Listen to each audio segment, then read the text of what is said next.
ahubwo si mama papa ari hehe kuri hano wenyine? Rero hari ibintu nakomeje guceceka cyane ndabihisha, sinagira icyo mbivugaho, sinagira icyo mbikubwiraho, ariko nk'umuntu igihe kirageze ko ngomba kukubwira. Gise mama, nzi ko nta kintu gishyashya gihari. Igishyashya kirahari, igishyashya kirahari, ntabwo nigeze nkubwiza ukuri, ariko ntabwo ndi mama wawe.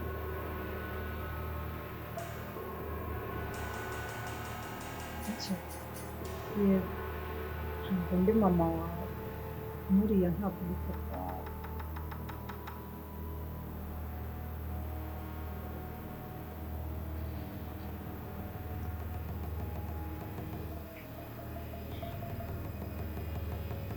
Birumvikana urababaye, ariko niko bimeze, ntabwo ndi mama wawe.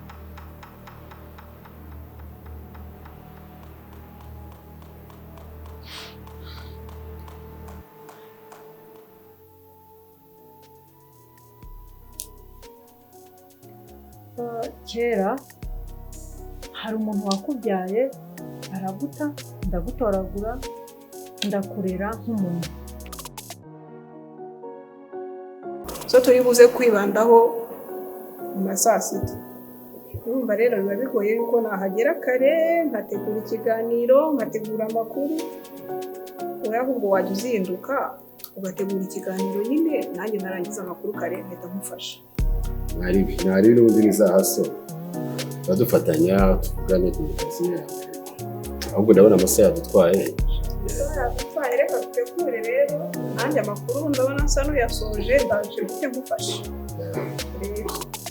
Ariko mu cy'uturugo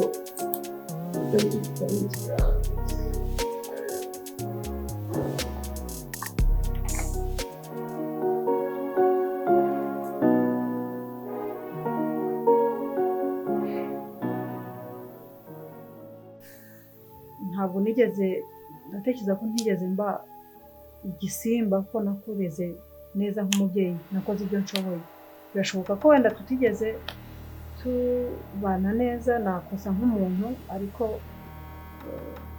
nabwo wambabarira ko ndi umuntu nakosa, ariko igihe kirageze ko ngomba kukubwiza ukuri, ntabwo nakubyaye, ntabwo ndi mama wawe. Nabyihanganira ko mbikubwiye ubu ngubu, kandi narabihishe igihe kinini, ariko nabyihanganira, ntabwo nakubyaye. Narakureze, nkora ibishoboka, dore uko ungana, ariko ntabwo ndi mama wawe.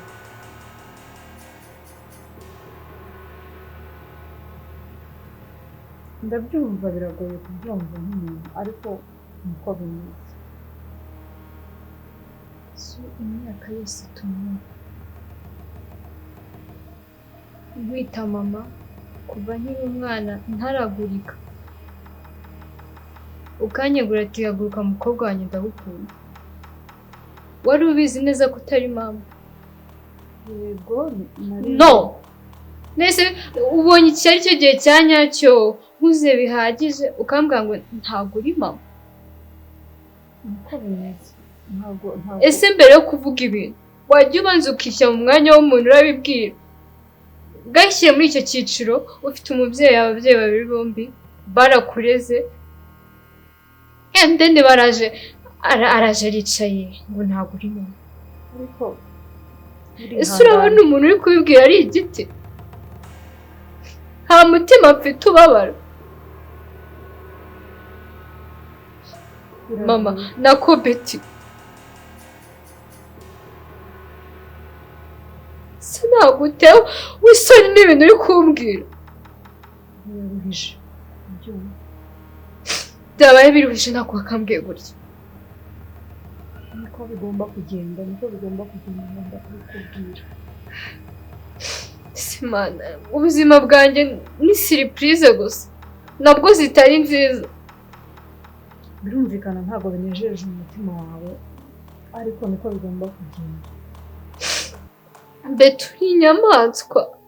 Ntabwo ari ubunyamaswa, igihe kirageze ko mbese niyo mpamvu wawe kubana nanjye ukagenda ukanjugunya mu byaro wibera hano mu mujyi impamvu baryama ugasinzira oya ntabwo ari iyo mpamvu nuko wari uzi ko utari mama ntabwo ari iyo mbese wabonaga duhuje amaso uvuga ngo umukobwa wanjye ati karame mama ndumva narakoze ibishoboka byose nkakorera nk'umuntu nta kintu ntakoze umaze kuba mukuru kandi humura hari undi muryango witeguye guhita ukwakira ukiga neza ugakomeza ubuzima nk'uko bwari busanzwe none umuryango se ubazi bingana iki ku buryo wabahereza umwana wareze ati ngo mwakire umukobwa n'umuryango bameze neza barifashije nabakire nta kibazo bafite ese basuze ibibi bya mbere hano mu rugo niyo mpamvu ukanga ko nza mu nzu nziza ndako ndi umukobwa wawe yego ukandaza ahantu nk'ahari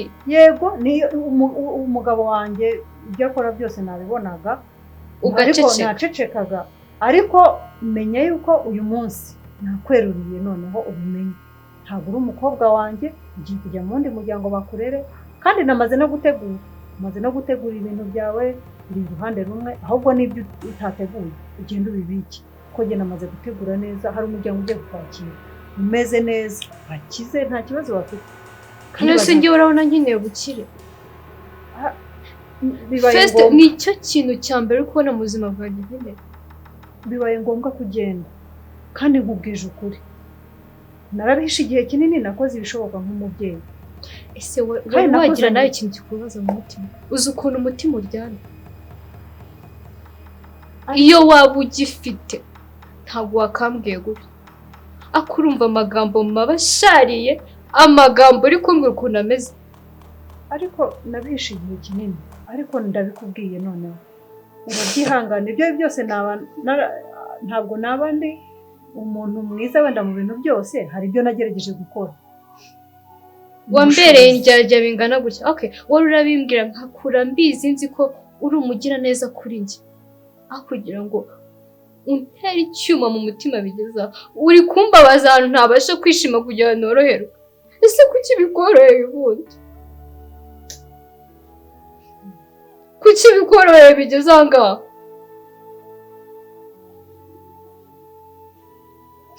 ese ufite umutima umeze gutya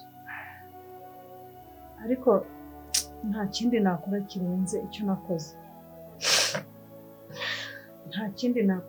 icyo nakoze ibyo ngomba gukora narabikoze so what ariko igihe kirageze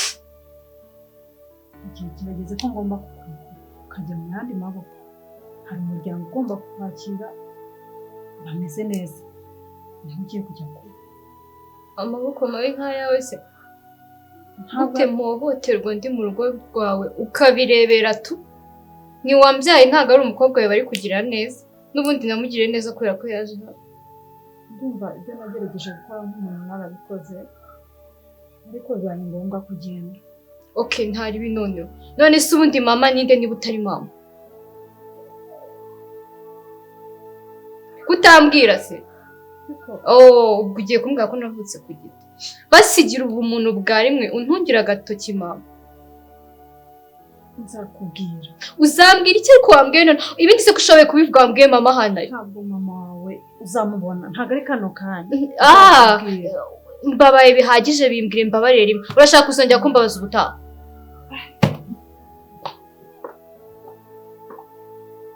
si kuki abantu muri inyamaswa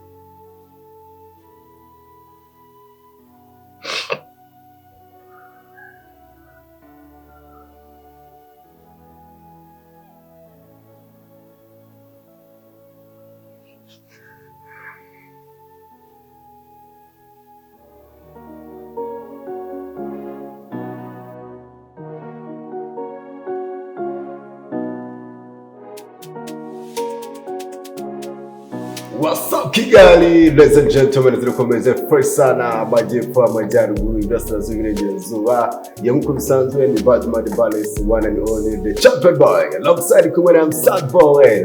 What's up What's up DJ Chris, number one DJ in Kigali. Yeah umeze neza champion kabisa today be the bang after banger. Wow, turabasuje rero mwese abakurikiye Kivu Radio waje muri entertainment musabwe mumenyereye mu makuru ariko noneho ndaje mbatwikire uyu munsi rero tubafite inkuru zigiye zitandukanye z'abasitari mwagiye mukunda, aho tuba turi kuganira kuri witwa Chris Brown, tuza kuganira kuri Jason Derulo ndetse n'ibindi byamamare byinshi bitandukanye. Turaza kujya muri Afurika, turaza kujya ndetse no hanze y'igihugu, hanze y'amazi.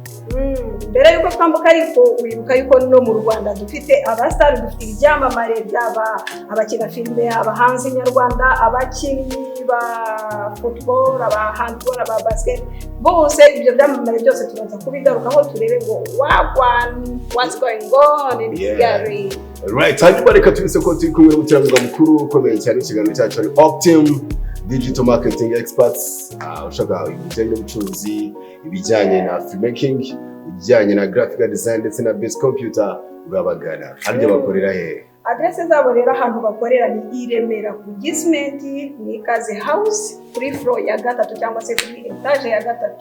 Bate kandi na contact ushobora kubaboneraho ni 0788407858 cyangwa se kuri 078532 ushobora kandi no kubandikira kuri email ni at optimdigitalmarketing.com cyangwa se ukabasura kuri website yabo optimdigitalmarketing.com. Reka bazamurira karimbo keza cyane kugira ngo tubere ku gice cya kabiri ka Don William Got Love kabashimisha. Right. Yes.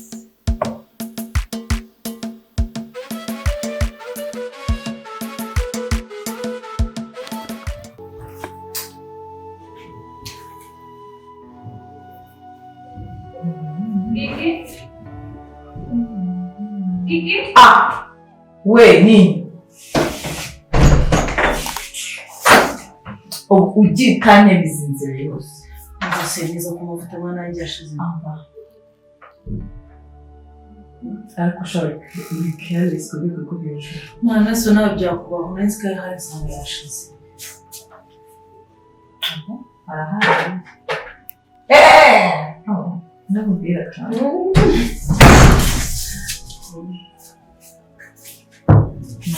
Ngo guseka. Nagushaka kumva mpangayitse.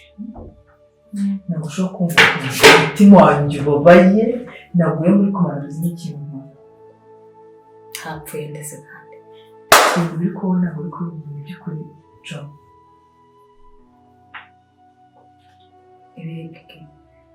Swajya mu muri inshuti yacu. Ubu ntabwo uko imikino iri kuba hagati ya Frank na Musa na Ney.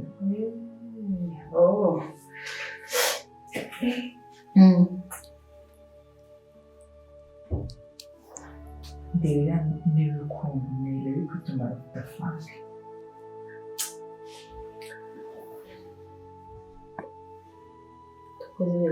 Birakabije. Nayo mwihorere nyine nakomeza kubura ubwenge. Umukobwa w'i Kigali azamumutsa. Frank ni umusore mwiza, afite amafaranga, mu diaspora. Ntabwo byumva nyine abantu bose umukobwa baba bamwirukaho. Niba nakomeza kuzana ibintu by'ubucucu yicisha hirya no hino bazamwereka. Iki kintu kinanazi kikanande nkabura ubwenge nkabura n'igarura nkabura naho ntangira no mpereza nawe.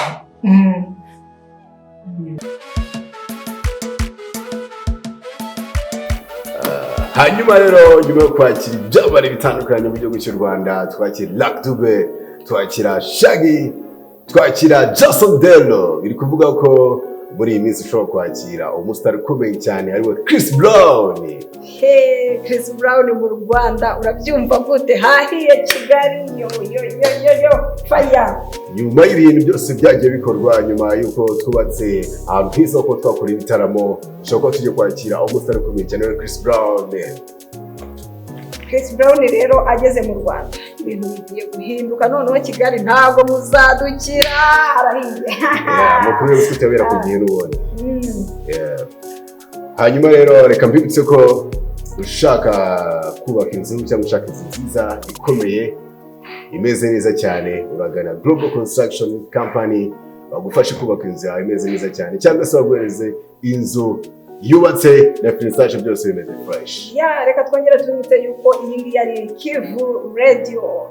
Turabibutsa kandi dufite n'imbuga nkoranyambaga zacu mushobora kudukurikiraho, dufite YouTube channel, dufite X, dufite Instagram, aho hose ni Kivu News TV, niho ushobora kudukurikira ukasanga na bino biganiro ugashyiraho na comment uko tuba twabikoze, ubundi mukadutera n'inkunga n'ibitekerezo byose turabyakira. Yes, nkuko bisanzwe rero ni saa 12 n'igice with the DJ Chris. Tuzaza kwa muri celebration party muri Afite West anniversary. Tuzaza gucelebrate kabisa. Yeah. Ikiganiro rero kigeze ku musozo. Reka dushimire cyane abantu twabanye, ariko reka nshimire by'umwihariko Optim Digital Marketing Experts. Yeah. Reka dushimire cyane Global Company ibadufashije cyane kabisa mu kiganiro cyacu. Dushimire abantu Keep Technique yadufasha kugira ikiganiro kibagire neza kandi kugiye. Dushimire Fabrice ndetse na Ibrahim. Yeah, hanyuma DJ Chris nawe ndagushimiye cyane. Yeah, thank you so much brother. Yeah. So rero guys rero akadore ku munsi w'ejo mukaduhure turi muri mix. Astra Vista rero, Astra Munyana. Ciao ciao. Wow. Yeah.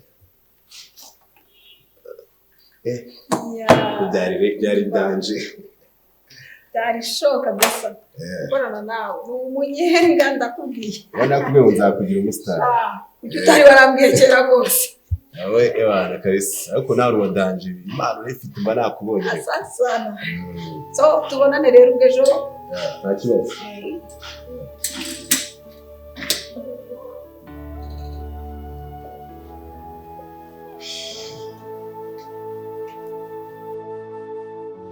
nyine nibyo nakubwiraga by'ubugoryi bwe kandi imagine ni ubucucu n'ubugoryi cyangwa mugiye Frank namuretse nta nubwo nanaburana nta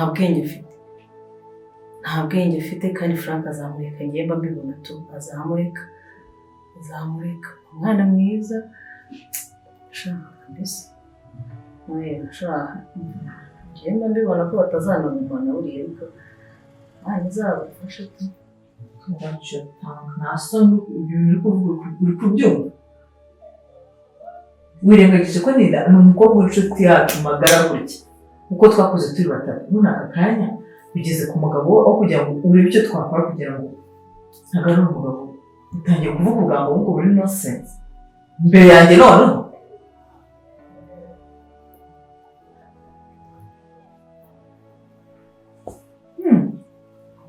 let me tell you something. Now we take Frank. So better stop what you're doing. And what you're thinking. Uri kubona what Frank yakwemera? Nakusigiye kandi bariki. Ngiye ko nkubwiye ngo nahira nabura ubwenge bazamutwara bivuze ngo muri George kumutwara. Nose nijye mu wewe. Ibyo mvuga ndabizi. Urabona turahinja. Joy. Joy!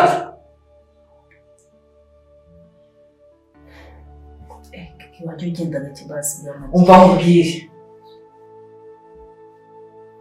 imikino urimo yihagarike ese njye sindi inshuti yawe ukuntu nayibere inshuti yawe ndakubwiye ngo imikino urimo yihagarike wumvise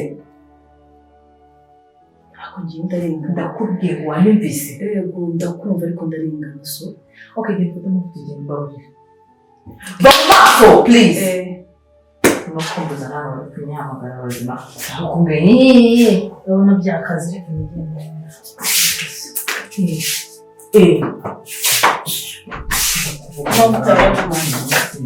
Warushye zakuyareba cyangwa kuzanya umugabo utama agaciro. Awe. Oui. Okay, manuka tambe kusanga ujya mu ishyamba.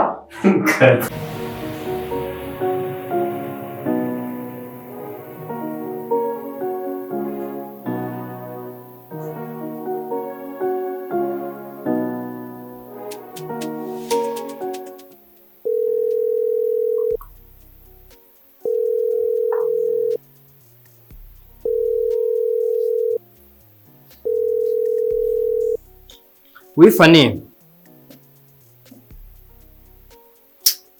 Pole kabisa.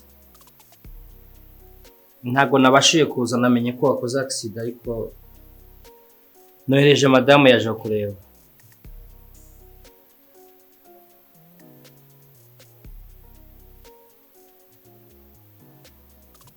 uri muzima? Ntabwo ari wakoze accident?